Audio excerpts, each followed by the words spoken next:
Les gars, aujourd'hui on va discuter du fait que le Bitcoin se trouve vraiment à un point critique. On va parler de l'intervalle de 4 heures évidemment, comme d'habitude, on parle de l'hebdomadaire, on parle du journalier également. D'ailleurs, on va aussi parler des altcoins aujourd'hui, donc si vous êtes un holder de Cardano, alors vous allez vouloir voir tout ça et on finira par un mot sur les marchés traditionnels. Donc bienvenue à tous, je m'appelle Maxime et je vous apporte chaque jour des nouvelles vidéos en français sur les crypto-monnaies en vous apprenant comment vous faire de l'argent sur ce marché. Si vous êtes nouveau sur cette chaîne, alors soyez sûr de vous abonner et d'activer la cloche dès maintenant. Et ceci étant dit, passons tout de suite dans le vif du sujet.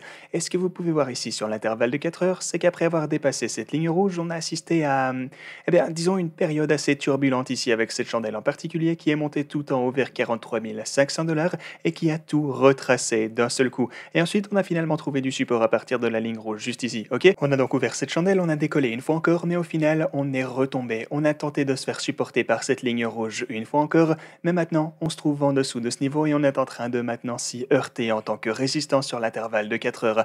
Mais une chose super importante, c'est que si vous vous rendez sur l'intervalle journalier cette fois, alors voilà à quoi ressemble la situation. Ok, sur le journalier ici, vous voyez qu'on se trouve toujours, bah oui, en dessous de la ligne rouge ici, mais cette chandelle n'est pas encore clôturée. Du coup, ce qu'on voudrait vraiment voir maintenant sur cette chandelle journalière ici, c'est qu'il faudrait vraiment que cette ligne rouge ne parvienne à nous supporter sur cet intervalle en question. Si on voyait un rallye pour repasser au-dessus de cette ligne de tendance et clôturer cette chandelle journalière au-dessus de la ligne rouge, eh bien dans ce cas, ce serait une super nouvelle parce que ça voudrait dire qu'on pourrait finalement confirmer une percée au-dessus de cette ligne rouge. On a déjà eu la poussée au-dessus de la résistance et maintenant on vient de la retester à proprement dit sur cet intervalle. Du coup, voyons si on va pouvoir se consolider au-dessus de la ligne rouge et ne pas simplement se faire rejeter une fois encore par ce niveau. Donc sur l'intervalle journalier, voilà définitivement quelque chose que vous devriez surveiller. Et sur celui de 4 heures, voilà en fait où les choses commencent. Du coup, il faut vraiment qu'on puisse repasser au-dessus de cette ligne rouge. Si on parvient à faire ça, alors le scénario dont je viens de vous parler sur le graphe journalier va définitivement être quelque chose à prendre en considération. Mais alors, pourquoi est-ce qu'on a recommencé à chuter? Eh bien, si vous prenez cette fois l'intervalle hebdomadaire, le même niveau à propos duquel je vous ai pas mal averti récemment, c'est la EMA de 20. Et vous voyez que la EMA de 20 en question, la ligne bleue ici, se trouve tout juste à 43 300 dollars.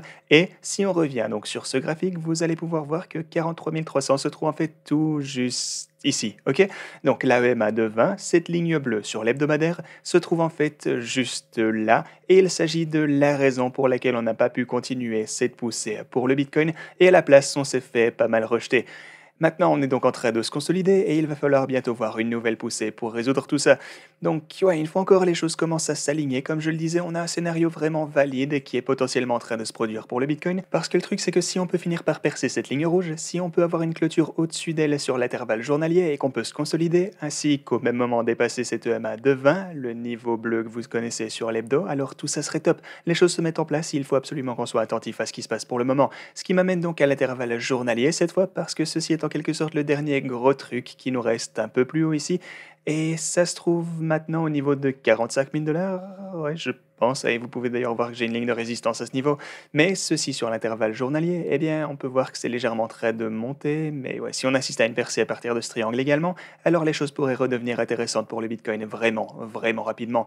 Et en tout et pour tout, je pense qu'on se trouve à un point très intéressant ici pour le Bitcoin, les gars. Parce qu'aussi sur les marchés traditionnels, voilà à quoi ressemble la situation. Sur les marchés traditionnels, donc, on vient juste d'entrer dans le territoire de la fameuse boîte orange. On est, comme vous le voyez, en train de trouver pas mal de résistance dans ces alentours par contre. Les chandelles ont essayé de pousser pour y entrer et on se trouve effectivement en son sein, mais là, tout de suite, on est en train d'assister à un petit retrait à suivre donc. Il s'agit d'une grosse résistance, vous le savez, on se trouve en plein dessus pour le moment, donc en d'autres termes, si on pouvait se débarrasser de toute cette zone sur les marchés traditionnels, et aussi d'ailleurs sur ce niveau, dépasser les 45 000 dollars, aussi de ce côté, dépasser la EMA de 20 sur l'hebdomadaire, ainsi que évidemment toutes les autres choses que j'ai déjà mentionnées dans cette vidéo, dont je vous parlais sur le journalier et l'intervalle de 4 heures, ça serait top. Donc bref, comme je le disais, les choses commencent à s'aligner pour le Bitcoin, mais maintenant parlons un peu de Cardano. Parce que finalement, Cardano vient juste de voir une petite poussée ici, ça fait plaisir. En fait, on a déjà des gains plus que décents, on est monté de presque 25% ici récemment, donc c'est cool à voir pour Cardano, mais le prochain niveau de résistance va lui se trouver à, eh bien, on a déjà de la résistance à plus ou moins 1 dollar juste ici, ou plus précisément le premier à 98 cents, et ensuite on a le second qui lui se trouve à 1 dollar et, bon, en gros 1 dollar et 2 cents pour faire simple. Donc si on pouvait dépasser cette zone plus globale, alors le prochain niveau de résistance va cette fois se trouver tout en haut à 1,16 $. Donc voilà, on est effectivement dans une période super intéressante les gars, on a plein de choses à voir de tous les côtés. Mais si vous voulez trader cette volatilité par vous-même, alors vous pourrez obtenir 4 530 $ de bonus sur Bybit, 8 000 $ sur Ctrade, 3 500 $ sur Femex. Vous pouvez également gagner jusque 150% de rendement sur vos cryptos sur la plateforme AAX. Et si vous voulez trader des options, alors vous aurez 10% de discount sur Delta Exchange. Ok les gars, merci beaucoup d'avoir regardé cette vidéo et moi je vous dis à la prochaine.